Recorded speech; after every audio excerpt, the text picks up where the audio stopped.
What is up, everybody? Welcome to Party on Broad. Today, we are breaking down everything Philadelphia Eagles versus the Cincinnati Bengals. It is Victory Monday. Joining us, he is Rob Lange at Philly_Madness. What's up, Rob? Do you know how nice it was to sit there in the fourth quarter and not worry about anything for once? I believe I texted you and Ryan Dives and I said, "What are we supposed to do?" I don't know what this feeling is right now. I'm not sure. Like, should I move my hands? I felt like Ron Burgundy when he didn't know what to do with his hands, on television. But nice win, solid win. What you're supposed to do to a bad team, but let's face it, the Eagles haven't been doing that. So, there's a bunch of people out there who want to not be happy. I mean, look, the Eagles did what they were supposed to do for the first time since week 7 last year. So let's be happy about that, and let's try and be positive today. Yeah, that was my 3 words, or Eagles 3 words or less on the post game. Good vibes only. I'm going to try and keep it there at least for a few days. But joining us, we have a special guest. Eagles X's and O's on X, one of the best Eagles followers there is on Twitter, X, whatever you want to call it these days. But he is the co-host of Philly Film Room with Nick, man. If you haven't already, go check them out. Subscribe on YouTube. One of the best Eagles shows there is, period. What's going on, Eric? Hey, I'm very happy to be on this show. For those who are familiar with our shows, there's not a lot of antics. So it's nice to kind of relax, let loose a little bit, and chop it up with you guys. I was criticized for being too negative after the Browns win. So I'm going to really try to lean into the positivity for this show. So hopefully everyone appreciates that. I have been getting killed on YouTube with my critique of Jalen Hurts and this team. So we'll see where this goes. Let's roll into our top takeaways from the Eagles win over the New York Giants.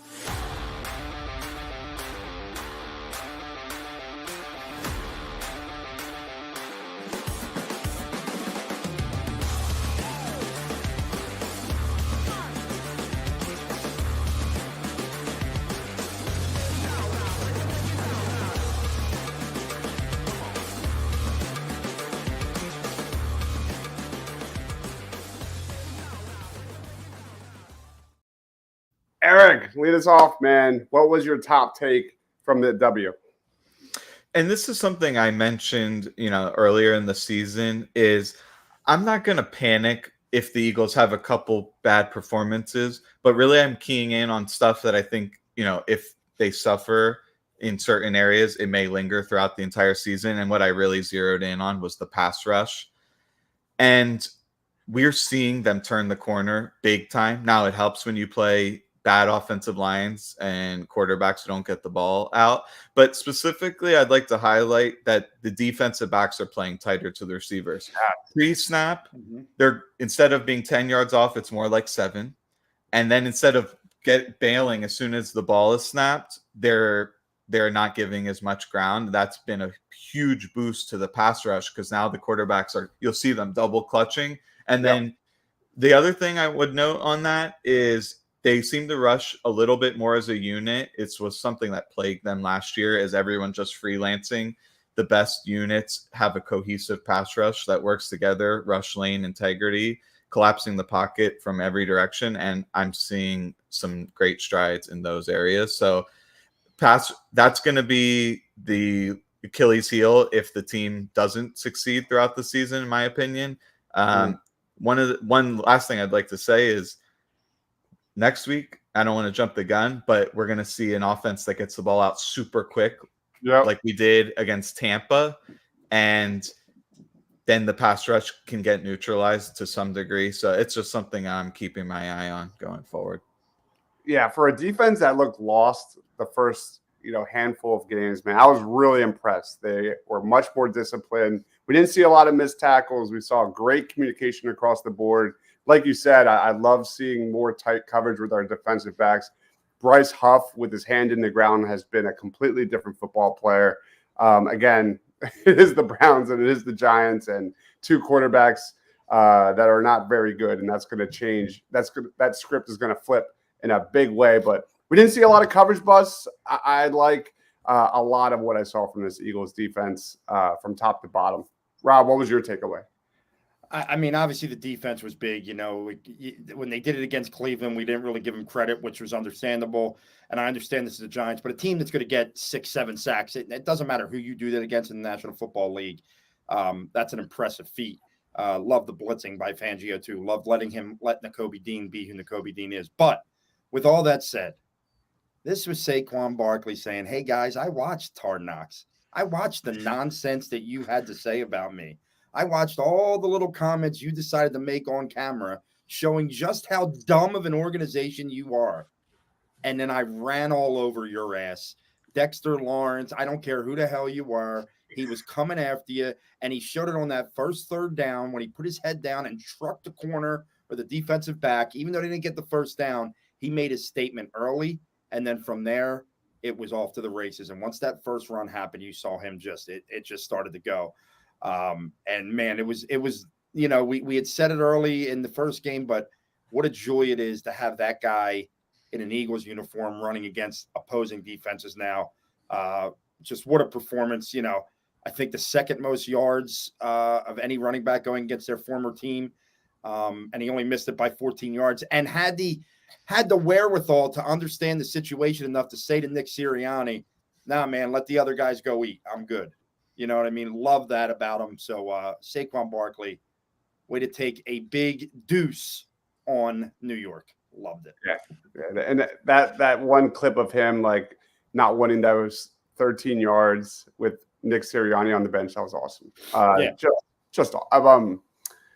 I gotta go with Jalen Hurts. And yeah, it wasn't a perfect game. It was probably like a B type of performance from Jalen Hurts. But I think we're learning what we need from him for this offense to go. And we saw a little more effectiveness with the RPOs. There was a couple plays that were really nice with the one that led to Saquon running down the sideline, the one that had AJ Brown. It was, I believe, a play action across or slant in the middle of the field. But that one scramble he had on that third down where he pulled a Houdini and got the first down. 0 turnover-worthy plays from Jalen Hurts the last 2 weeks. I mean, I'm not asking for much from Jalen Hurts. Less is more. Like, this is the engine of the Eagles offense, and Nick Sirianni doesn't want to hear this, but it needs to be a dominant run team. And that's, I think, the blood and soul of this offense. And we saw yesterday shades of 2022 where they were just punishing the New York Giants on the line of scrimmage. The one play where Saquon got out and had Cam Jurgens on the pool and was running with him down the sideline. That was amazing. So for me, keep it up, Jalen. That's the stuff we want to see. That's the juice. That's getting me excited. Is the 0 turnover worthy plays. It's not perfect. This passing attack is very much a work in progress. They still at times, do way too many vertical routes, more mesh, more crossers, get Devontae more involved. We'll get there. But I love what I see from Hurts and the ground game. Any thoughts on that, Eric, before you roll on? Yeah, I would push back a little bit. I thought Hurts had tunnel vision at times during the game. It's something we see crop up every now and then, specifically noting like Giants, Patriots, and Seahawks games from last year. I saw egregious tunnel vision, and a couple games this year. I do agree with you that not turning the ball over supersedes all that other stuff. So if you told me, hey, he has like a mediocre game, misses some throws, but doesn't turn the ball over versus throws for 300 yards, 3 touchdowns, but has a brutal red zone turnover and a fumble, I'd rather take the more conservative game. Mm-hmm. With this way the team is structured, they're way better at playing with the lead, right? Mm-hmm. So you have a volatile quarterback, that's not very conducive to success. So, you said running is the blood and soul of this team, and I'd like it to be that. But with Sirianni and Kellen Moore calling the plays, I'm not convinced that that's necessarily going to be the case, especially when they face better teams and they're not leading. Yeah. I think it's a great point. I just want to piggyback off that. I think it's a great point because, there still were a few replays during the game where you saw him tunnel vision in on one, missing wide open guys, throwing the ball late. He had Devontae Smith on the 1 3rd down play that really stuck out where he was wide open. And he's looking in that direction, but he's looking over him. He's looking through him to the vertical route. And, there's been a lot of who's calling the plays. I don't think it's a matter of who's calling the plays. I think it's a matter of Jalen Hurts being comfortable one way, and they've got to break him of that. Because when you play better teams and you're not ahead so much, it's going to rear its ugly head. And it could be this week. It could be a team, because you could be in a track meet this week because that Cincinnati offense is legitimate. So I guess we're going to see. But, the fact is he did not turn the ball over. And at the end of the day, you give yourself a chance to win when you keep the ball in your hands. Real quick on that. That play you mentioned where he missed Smith. So that's a mesh play. All the Eagles fans are very familiar with the two crossers just creating space for the other guy. Now, Fran Duffy did a good job breaking this play down. The reason he didn't get it to Smith is because he locked in on Gainwell, because the way the defensive alignment was for the Giants, it basically has a built-in alert where you want to hit the running back on this rail route, but Hurts just stuck with it way too long, and his feet weren't ready to deliver. He definitely still should have got it to Devontae, because even if you're trying to get it to the rail, Smith is crossing directly into your vision anyway.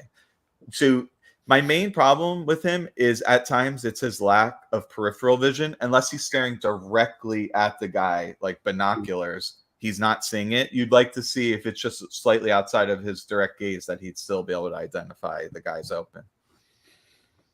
Yeah. Hurts needs to definitely improve with his pocket presence and decision making. It's been, at least for decision making, it's been much better over the last 2 weeks.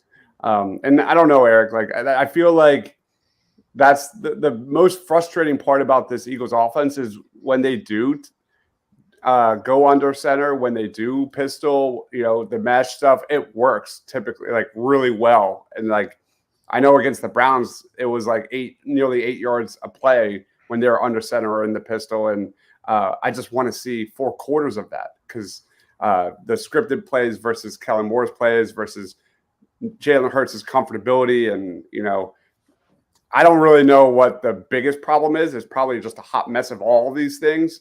But that's what I get frustrated the most with, is when something works, they tend to go away from it. And I think that's Kellen Moore's MO. Yeah, he's a kitchen sink coordinator. That's what I've coined him as, which means his playbook's 500 pages. It's every possible concept, and he just vomits it onto the play sheet. Every team wants an offensive identity. We've seen that can be a double-edged sword with the Saints. They're wide zone and play action, and then when that's not hitting, they've got nothing. So I do want more of an offensive identity. Right now, their offensive identity is static 2x2 shotgun passes where they're running vanilla route combinations and a lot of inside zone. As you mentioned, when they go to the more exotic stuff or just sets that we prefer, they have had success for a bit, and it's baffling that they go away with it. Maybe some small element of that is, all right, we know we got something good. Let's store it away. Now when we're in a big game, now we're going to bring it back out. Yeah. Against some of these lackluster teams like Browns and Giants, maybe you don't want to give away the goods. That's something that's always a balance. They did ask Ben Johnson about this, and he said, look, the bag is deep. So I'm not worried about showing my trick plays against these good teams because I got more. All right. Any other takes before we roll on to top storylines to watch? Good to go. All right, let's get into our Eagles top storylines to watch heading against the Cincinnati Bengals.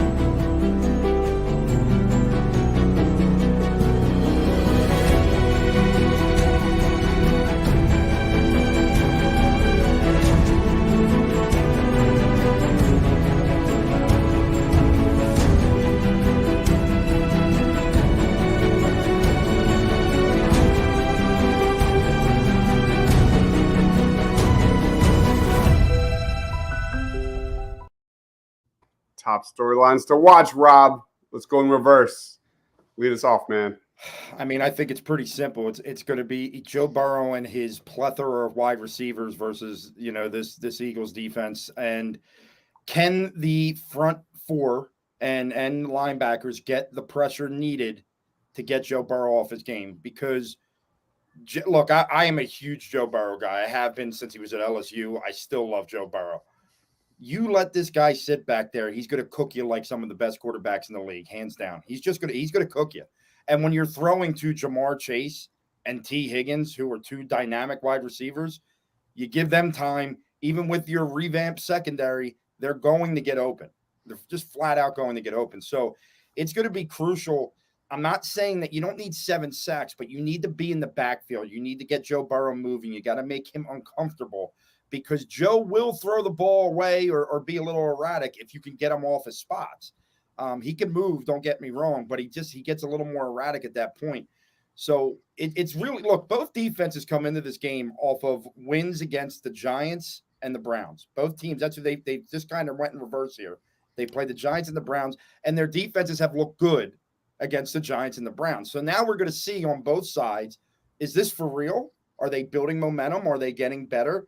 And I don't watch the All-22 like you guys do. Maybe you could see more stuff on there. But, this Eagles defense has got to show us, hey, this was not just because we played the Giants and the Browns. We actually are getting better. Our rushes are getting home more. And that's going to be the difference. Honestly, that is this game. This game is going to come down to that because, if Cincinnati has their way, it could be a really, really long day for Philadelphia. What about you, Eric?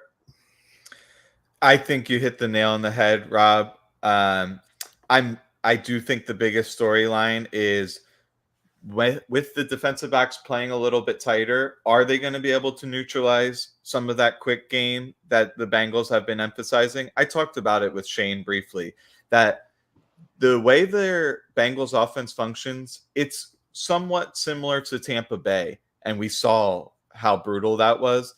Mm-hmm. You don't want to let them catch it in space. Everyone knows Jamar Chase is incredible after the catch. So I agree with you, but so I don't just regurgitate what you said. I think another big storyline is having more quick in-rhythm throws for the Eagles offense, quick passing concepts. We saw some of them, like you said earlier, Dibes, they'll just go away from it. Quick little out routes. The comebacks were working great. Everyone knows I hate their wide receiver screens that they run, so maybe not those, but swing passes to Barkley, RPOs where you hit them up the seam really quick. I would love to see them just move the chains a little bit easier and don't put yourself in third. People said, look how horrible our third down conversion percentage was. I was like, yeah, they're 3rd and 10 plus every single time. They're not converting those. So just give yourself a better chance to convert on third downs by getting some easier hitters on early downs. Mm-hmm. Yeah, that's literally what I had as well. Start out fast. Like I do think this is going to be a relatively high scoring game. I'm going over. I think the spread was like 40. The over under was like 47.5. I'm definitely going over on this one. I'll go another one. I'll say the Eagles offensive line. Fred Johnson, Tyler Steen showed some nice promise there at right guard. I'm not sure what Mekhi Becton's status is. Have you guys heard anything with the concussion? All I saw was he was greeting the players as they entered the locker room after the game. He had sunglasses on. But, I mean, I guess he was well enough to be there, so hopefully it wasn't a horrible concussion. I mean, the SOB jinxed himself. All he did all week was talk about the damn turf at MetLife Stadium, and then he gets a concussion by hitting his head on the turf, probably. So hopefully he's all right, though. But, no, good for Steen. Steen played well. The reason I say that is because where the Bengals can get exploited, this is a team that's going to probably stack the box, but they're susceptible to the run. So you look at the Bengals defense, they give up 4.4 yards per carry. They have given up around like bottom tier rushing yards. So for me, how that Eagles O-line looks in week 8. I just want to add to that. You need to give Fred Johnson help on Hendrickson over on that side. Even with the Giants starting tackle in there, Hendrickson got 2 or 3 sacks against the Giants. There were times Fred Johnson looked a little bit, what you expect going against guys like Brian Burns, but that Hendrickson is a hell of a player. You better have something planned to help him out over there in some way, shape, or form. Yep. All right. Anything else before we roll on to top matchups to watch? Let's do it.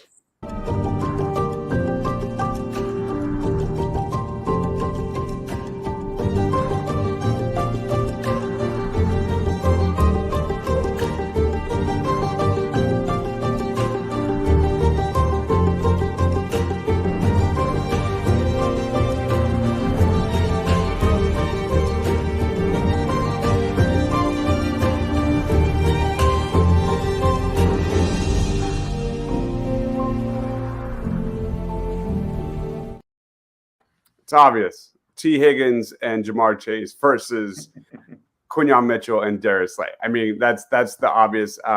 Higgins has been getting way more targets than Jamar Chase lately. I think it's 4 straight games. Higgins is a more physical receiver, whereas like Jamar Chase is just straight up dynamic. Q is a star. He is a coming star in the NFL. It's funny how the way we have seen teams treat Darius Slay and Quinyon Mitchell. I feel like teams will initially start throwing towards Quinyon Mitchell, especially testing him deep early on in games, and then realize, oh shit, we're fucked, and they just cut it out. He's been truck sticking people too. Q had a couple big hits as well, and for me, Higgins versus Q is going to be a blast. We didn't really see that many snaps between Neighbors and Q, but at the end of the day, Quinyon Mitchell has been everything and then some. I'll throw it to you, Eric. What's a matchup you're watching? I mean, I wrote the same thing, but I'm specifically zeroing in on Chase. While Higgins has out-targeted him, the correlation between Chase's production and the Bengals offense is astonishing. It's pretty much however he does is how many points they score. So if I were the game planning, I would say let's do everything we can do to take away Chase, because between Chase Brown, their running back, and Higgins and Gesicki, that's their tight end, right? Yeah, I think so. I don't think that's enough, to put up 30. But then if Chase goes for 130 yards and 2 touchdowns, then that's when you start to get into shootout territory. Specifically on underneath throws, because Chase will catch a 5-yard pass and take it for a 60-yard touchdown. Mm-hmm. We need to play tight to him and be sound in our tackling. Tackle. Yep. What about you, Rob? I'm going to go to what I kind of mentioned. I really am concerned about Fred Johnson versus Hendrickson over there on the left side. Look, one of the other things Jalen is doing a little bit too much, and he did it early in that game on those first few drives specifically, is he holds the ball too long. You're not going to have that much time with Hendrickson rushing on that left side if Fred Johnson's left out there on an island. He's got to figure out a way to hold him up long enough. And I think this is where what Eric and I don't know, Dives, you might have said it too, quick passes. Get the ball out of his hand. The first play of the game was a play action hitch route to A.J. Brown. It got a first down. It worked out perfectly. I will say this every week until they start doing it. A.J. Brown on hitch routes and slant routes in man-to-man coverage is almost unstoppable. It has to happen more. Little quick throws to Barkley out of the backfield has to happen more. Let's get Devontae Smith involved. I understand it's just that you ran the ball a hell of a lot more than you passed the ball last game, so it didn't work out for him, but get him involved. It's got to be quick hitters, though. All right, you don't need the big play every time. Do the little guys, work your way down the field, mix the run and pass, and don't allow a guy like Hendrickson, who can be a game wrecker, to be that game wrecker. Help Fred Johnson out with your play calling as much as sending someone over there to help him. I'm going to look up Trey Hendrickson's stats. Against Cleveland last week, he had 9 pressures, 2 sacks, 5 hurries. That's 4 sacks in 2 weeks for the guy. Oh, my God. Because I'm pretty sure he had 2 against the Giants as well. So, a little on Hendrickson. he is amazing at converting pressures into sacks. He's kind of like the anti Brandon Graham. So, and he's I call him like a heat-seeking missile. As soon as he beats the guy around the corner, his pursuit is amazing. He just like zeroes in on the quarterback and just latches on for dear life and gets him down every time. 100% agree with you, Rob. It's going to be a focal part of the game plan. Now, here's one on the other way that you can counter him is by getting him to come upfield really quickly and then exploiting him that way. So I'd like to see them. A few years ago, people remember the Eagles had a really great game plan against Micah Parsons where they were able to get him, leave him unblocked at times. You remember that? Yeah, that was the first thought I had when you said that. Yeah, just leave them unblocked at times, and you can exploit them with trap plays, swing screens, all kinds of stuff. So that I definitely think the Eagles will be vigilant about that. Awesome. All right, let's get to our Eagles fill in the blank segment.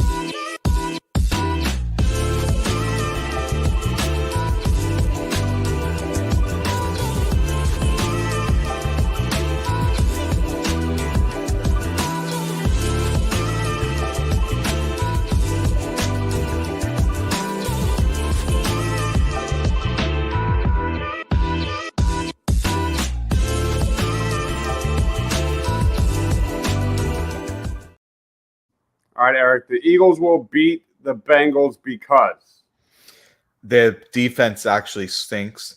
They have their pass rush outside of Hendrickson is horrible, and they're solely dependent on him. Their rush defense is really bad, and we've seen now that that's the strength of the Eagles, and they can beat through the air. Cam Taylor-Britt is probably their best defensive back, but even he's had struggles at times. In general, they're not a good defense, and the Eagles could simply outscore them. What about you, Rob? I'm going to look at it the other way. I'm going to say that the Eagles' defense is actually getting better, and they show it against a good offense. That's if the Eagles win, I think it's going to be that because look, even on look, the Eagles scored 28 points last week, and maybe let's just say the Eagles get to 30. If this defense can hold this Bengals team to 20 points, somewhere around there, I think that's a win, man. And I think that actually says, hey, this team is turning a corner on defense. They're never going – I don't believe they're going to be an elite defense this year, but I do think that they could be a defense we can count on to play well. And my hope is that the last 2 weeks were not just an aberration because of the opponent, and I think we're going to find out. And if the Eagles win, in my opinion, it's going to be more so because of what that defense does against this prolific offense that is starting to hum a little bit. Cincinnati, I know that they had a bad week against the Giants, but even, look, what are they, 2-4 or 2 I can't remember what their record is. 3-4? 3-4, I think. But they, even when they were 0-3, I mean, their offense was so dynamic. So my whole thing is to go off Eric's point, if their defense really isn't that good, if you could just play solid defense, not great, solid, you should be able to win this game. So I'm going to go with the Eagles defense showing up again. That's it. And Eric, you mentioned the Tampa Bay offense. For me, is Vic Fangio real? Is he finally listening to his players? Is he putting them in better positions to succeed? Cooper DeJean and him being just a chess piece for this defense, the way they're utilizing him, the way he's helped their run defense, from Bryce Huff putting his hand in the ground to playing tighter coverage to all these things. We go back to that Tampa game where they're playing so passive, so soft, giving up easy yards. Like the last 2 weeks, again, the tackling has been way improved because guys aren't, opposing offensive guys aren't getting into open space as easily as they did against in that Bucs game. So for me, it's just Vic Fangio. Is he real? Is he actually? Are we going to see it against a great quarterback where using Nakobe Dean's best assets like blitzing and playing downhill? I just want to see more of that. So that's my take. Let's flip it. Rob, lead us off, man. The Eagles will lose to the Bengals because the Eagles will. I'm not going to be just a guy that just does the opposite of what I just said. So I'm going to say the Eagles lose to the Bengals because Jalen Hurts' inability to not target one receiver hurts them. And what I mean there's a lot of better ways to say that, but I'm not that guy. You guys could probably say a lot more technical than I can. But Jalen Hurts, look, I'm still seeing things that really worry me about him. And yes, don't turn the ball over. But my fear is if he tunnel visions in too much, eventually someone's going to catch on and the turnovers are going to come back. You've got to open up the field. You've got to look at the middle of the football field. You have to. It has to be done. I don't care what it takes to do it. I don't care if someone has to curse his ass out on the sideline. He has to start looking at the middle of the field. They can't play this game out on the numbers all the time. It will never work, and that's what will cause them to lose if they are to lose this week. Eric. Poor tackling. Allowing the Bengals to convert short throws in the first downs or even chunk plays. These are backbreakers. 3rd and 9, they catch it underneath, miss the tackle, and move the chains. And if that becomes a theme, the Eagles are in trouble. So yeah, and I think this is going to be a game that really tells you, okay, are they on the way of improving, especially in the tackling department, or is this going to be their Achilles heel? I think we'll have enough of a sample size after this game to really know, especially because the Bengals have some guys who will make you pay. For me, I'll say the Eagles will lose to the Bengals because the Bengals have tremendous success on first down. I go back to that Bucs game where the Bucs seemingly got like 7 yards every single first down. And that led to a lot of 3rd and manageables, 3rd and shorts, and the Eagles never had a chance. I think that's that. I mean, if they come out in the first quarter and the Bengals go bang, bang, bang right down the field methodically and efficiently, we have big problems. So for me, that's Can I change my answer? Absolutely. The Eagles will lose if they're forced to play Avonte Maddox. They'll go right at him as soon as he's on the field, as we've seen. All right, let's get into our Eagles X Factors to watch.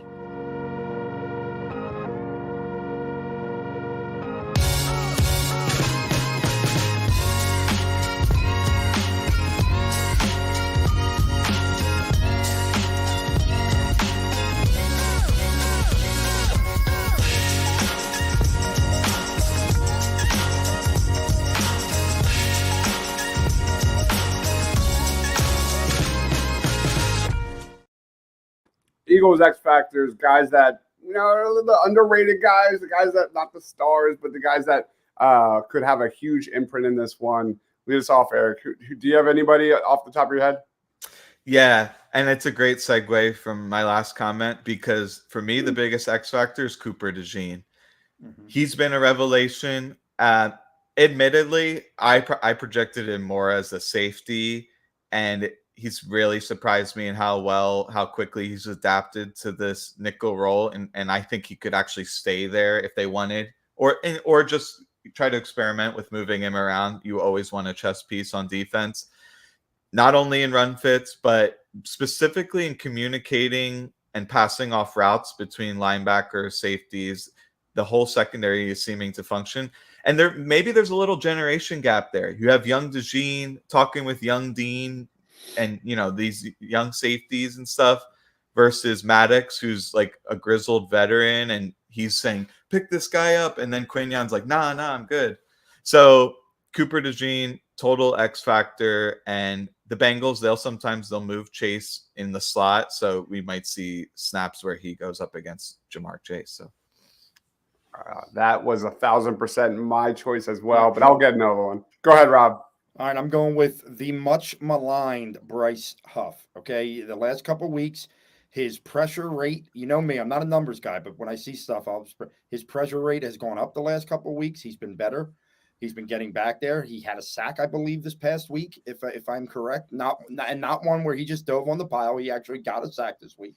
And really, you could throw him, Nolan Smith, Josh Sweat as the much maligned edge rushers in there because those three guys have started to show signs of life against these bad teams.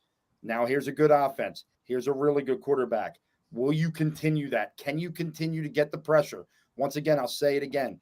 I'm not looking for 7-8 sacks, but I'm looking for you to be in the backfield to make Joey, my man Joe, a little bit frightened back there. That's the key. So Bryce Huff, show us you're worth the money, man. Hassan's now in New York. He's in the building with the Jets.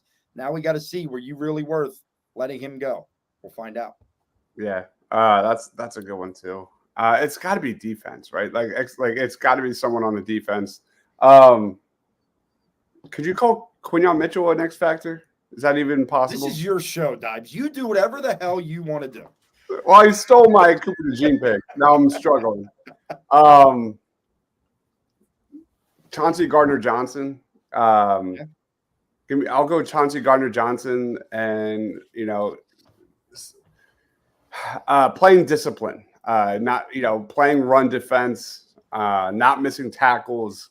I'll go there. How about a turnover? Because that's what his big CJ Gardner-Johnson, the big billing about him is that he's a game changer and he can make these big plays, and we haven't seen it yet. So if he's your X factor, you'd want him, see if he can get the third interception all year for Burrow.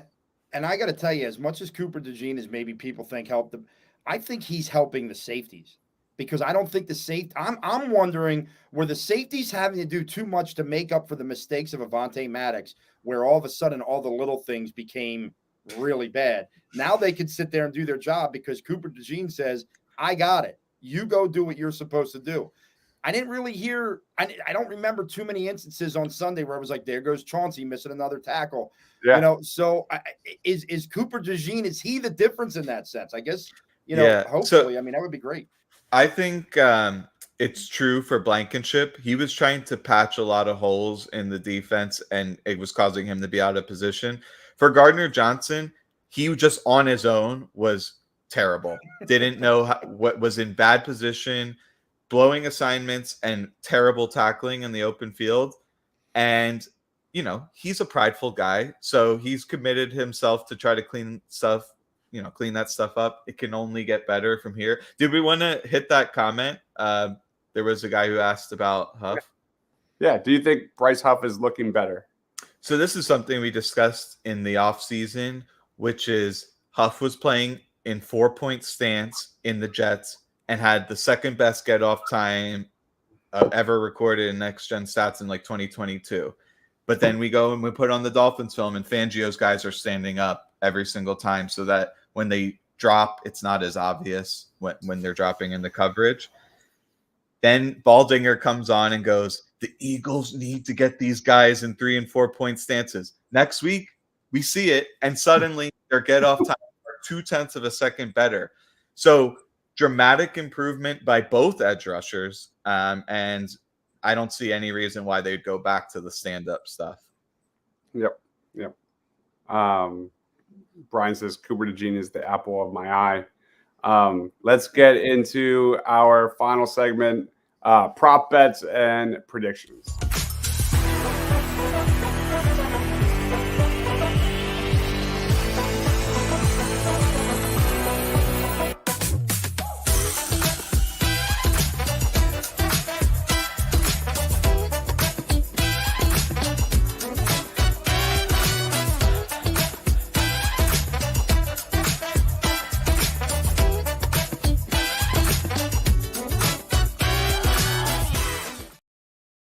All right.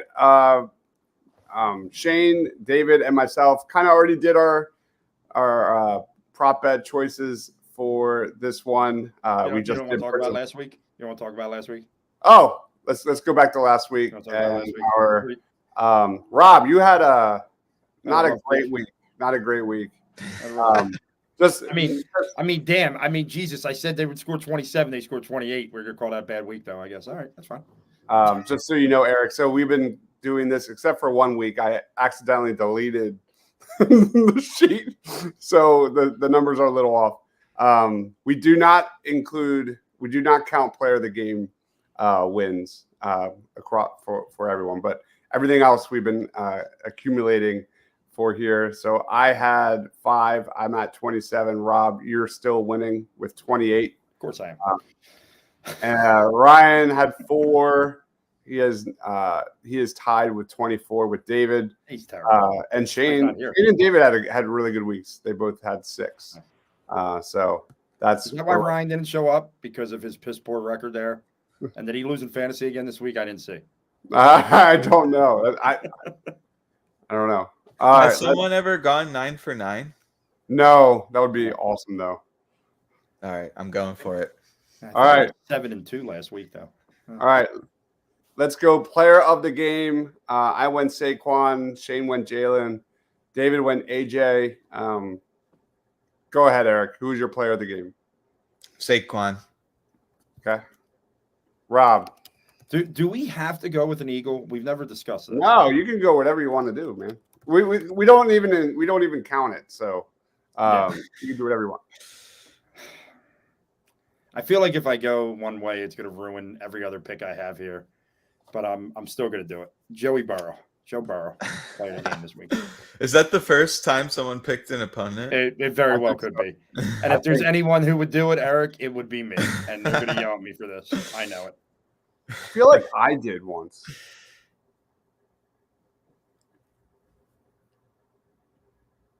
There you go. Kamara. There's Alvin Kamara. Shane picked Kamara there. That's it. Once. You know what? I love to be in company with Shane as a genius that I believe he is. So I am in his company.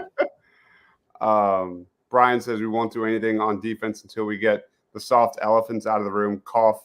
Banana pudding, Darius, and Bus Davis. Pumper, man, be happy this week, dude. Come on.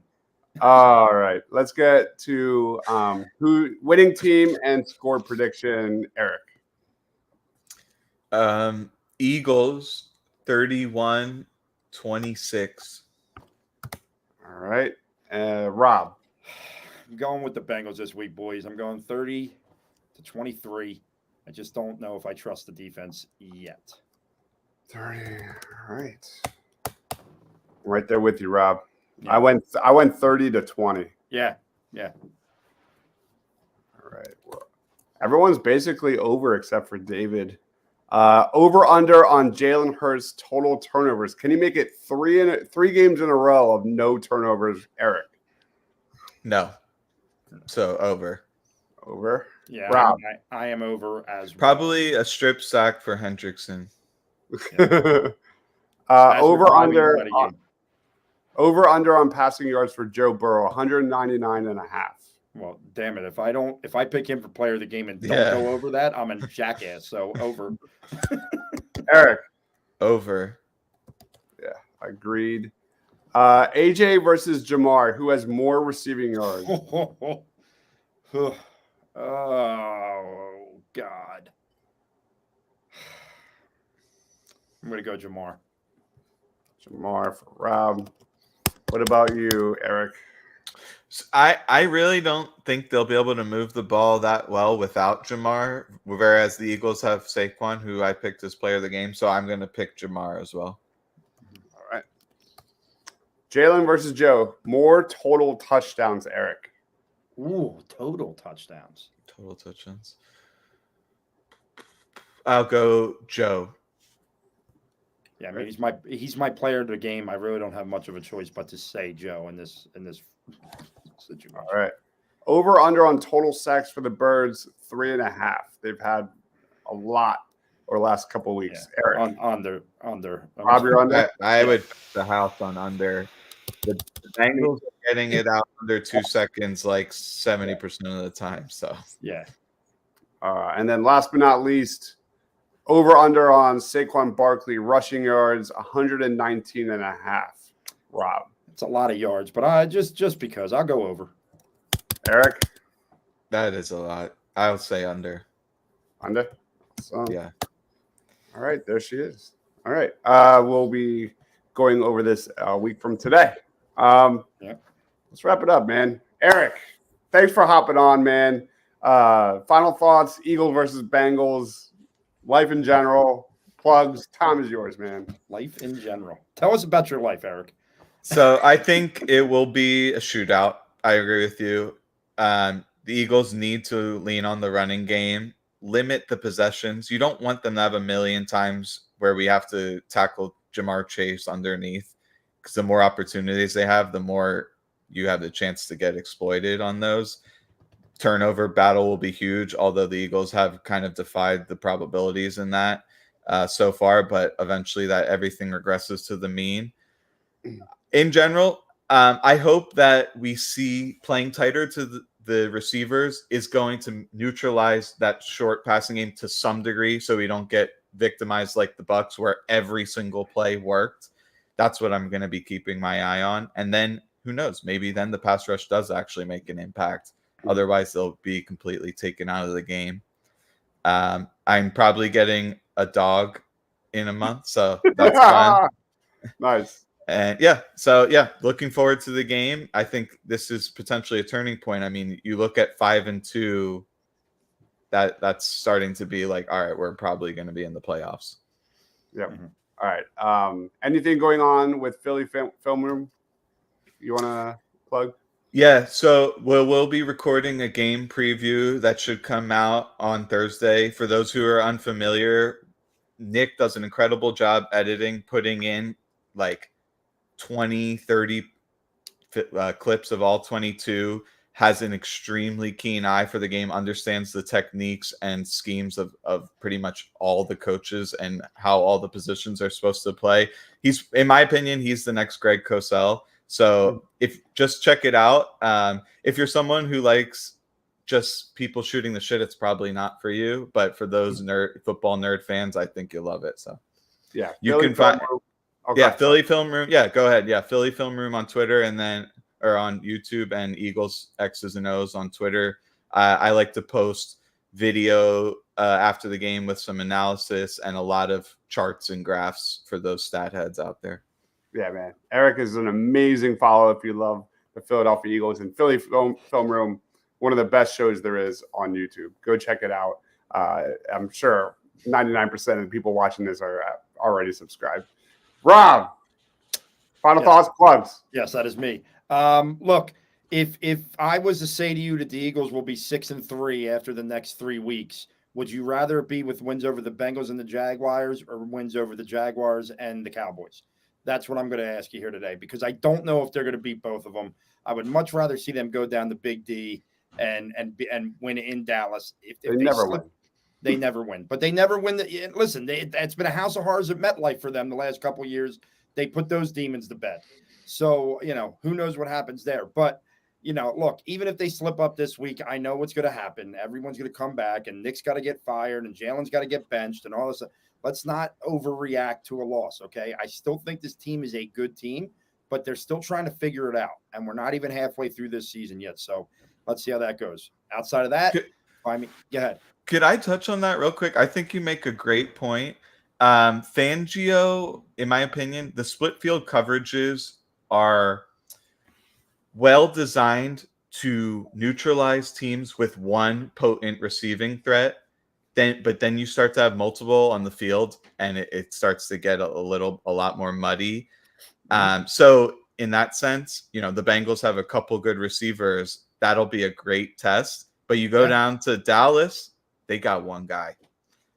So roll luggage is where you'll play a guy underneath in a cover 2 zone where they're pretty much squatting 5 yards off the line, and then a safety rolled over the top. And so we'll see. That might neutralize Lamb, and they don't got much else. Yeah, very true. So we'll see what happens there. As for me, find me at Philly_Madness on Twitter. Find me here at Party on Broad. Whatever else we got cooking up here. That man Dives is a mastermind. He's constantly thinking about new things, and so you could be seeing my beautiful face a little bit more. I think I'm on. I don't think my next post game is till the Jaguars game, but you'll see me on there post game every now and again, and getting on there. So hope to talk to everybody soon.